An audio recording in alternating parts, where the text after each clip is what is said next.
Hello students, today we will study about lesson 21 from English course book.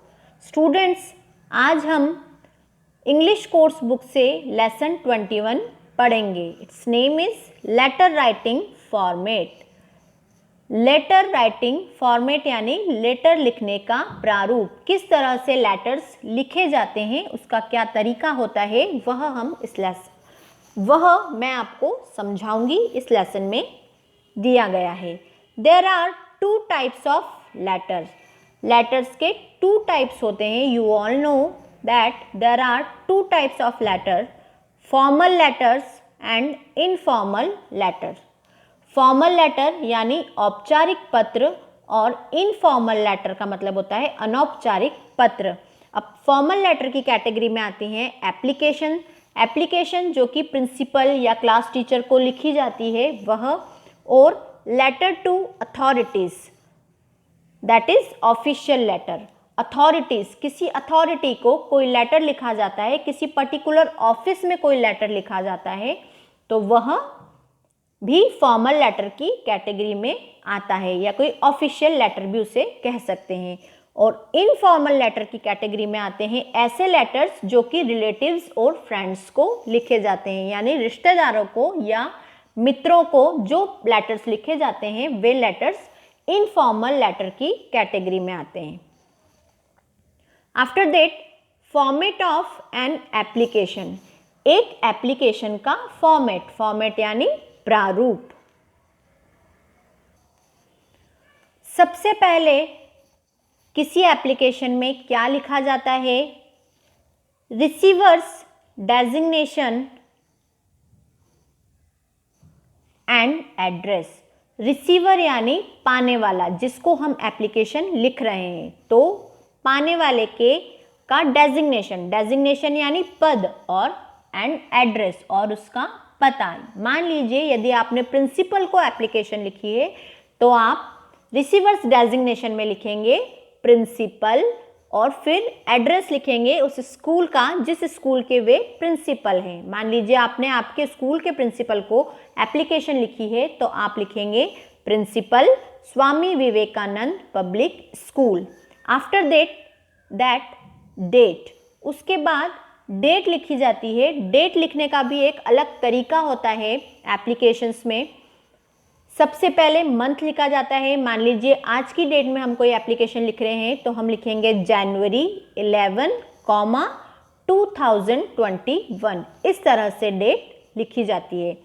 फिर आता है salutation. Salutation में हम लिख सकते हैं, यदि आपके प्रिंसिपल सर हैं तो हम लिख सकते हैं रेस्पेक्टेड सर. कोई मैडम प्रिंसिपल है तो रेस्पेक्टेड मैडम. इस तरह से सैल्यूटेशन लिखा जाता है. उसके बाद आता है सब्जेक्ट यानी विषय. किस कारण से आप एप्लीकेशन लिख रहे हैं, ये पार्ट सब्जेक्ट में आता है. मान लीजिए आपने अर्जेंट वर्क के लिए एप्लीकेशन लिखी है तो आप लिखेंगे सब्जेक्ट में, आप लिखेंगे application for an urgent work. एक आवश्यक कार्य के लिए एप्लीकेशन या आवेदन या प्रार्थना पत्र. फिर आता है मैटर में आप थोड़ा सा डिटेल में लिखेंगे कि आपको छुट्टी क्यों चाहिए.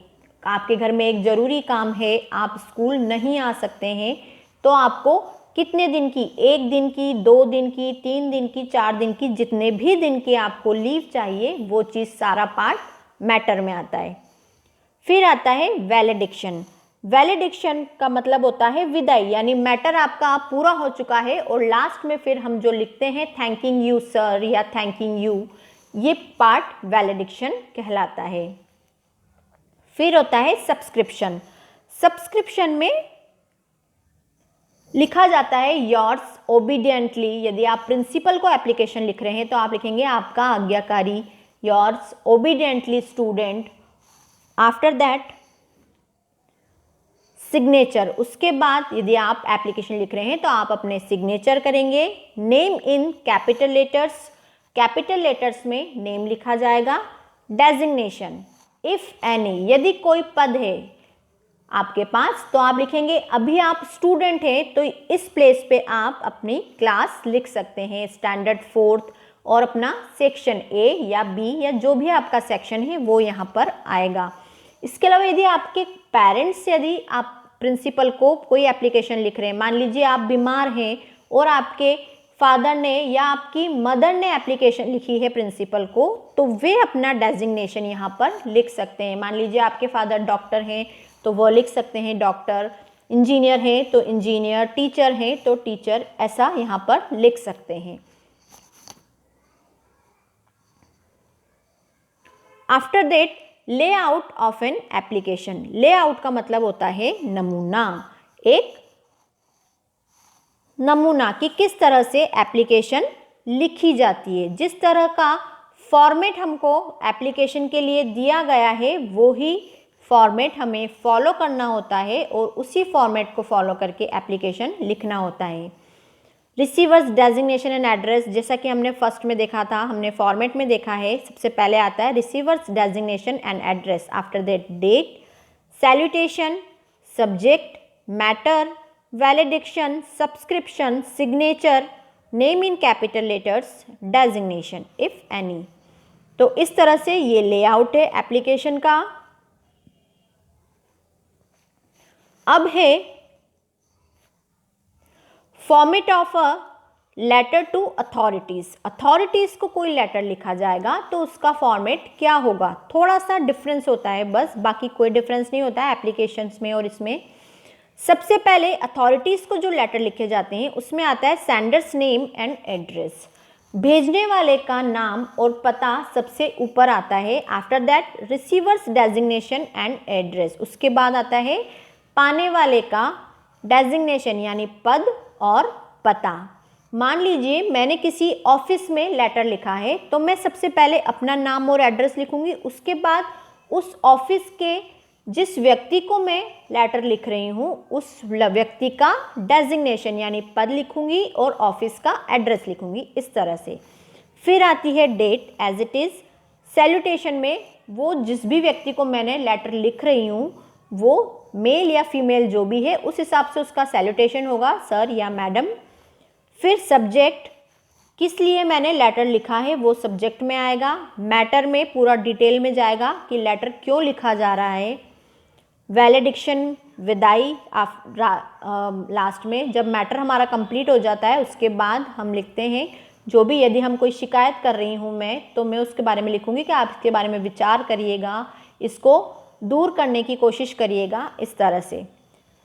सब्सक्रिप्शन में योर्स ट्रूली या फेथफुली लिखा जा सकता है। फिर signature, name in capital letters and designation if any, यदि किसी पद पर कार्यरत है जो व्यक्ति लेटर लिख रहा है तो वह अपना डेजिग्नेशन लास्ट में लिख सकता है। फिर इसी लेटर का, ऑफिशियल लेटर का लेआउट है, नमूना है, जिस फॉर्मेट को फॉलो करना है उसी फॉर्मेट के अकॉर्डिंग ही ये लेआउट है। इसके बाद है format of a letter to relatives and friends.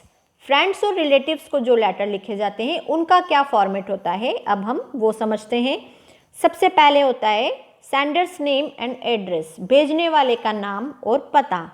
फिर डेट, सैल्यूटेशन, यदि आप अपने फ्रेंड को लिख रहे हैं तो माय डियर फ्रेंड, आप अपने फ्रेंड का नेम भी लिख सकते हैं, my dear Ram, my dear Shyam, my dear Sita, इस तरह से।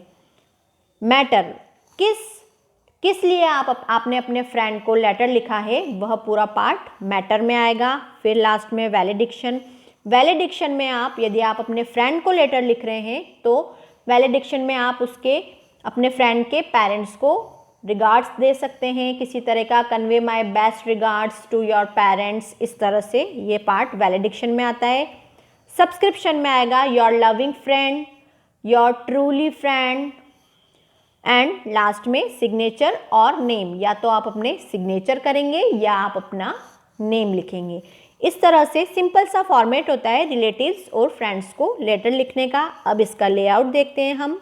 जो फॉर्मेट दिया गया है उसके ही अकॉर्डिंग लेआउट भी है। Sender's name and address, date, salutation, matter, valediction, subscription, signature और नेम, इस तरह से। इसके बाद कुछ सैंपल दिया हुए हैं आपके, application to the principal, sample of a letter to a friend, sample of a letter to authorities. इस तरह से 3 आपके लेटर्स दिए गए हैं, एक एप्लीकेशन, एक फ्रेंड को लेटर और एक अथॉरिटीज़ को लेटर। इसको आप अपनी बुक में से ध्यान से पढ़िएगा और समझने की कोशिश करिएगा। फॉर्मेट जो है उस फॉर्मेट को फॉलो करके ही हमें एप्लीकेशन या लेटर लिखना है। इस बात का आप सभी ध्यान रखिएगा। I hope you will have understood this lesson. Thank you so much.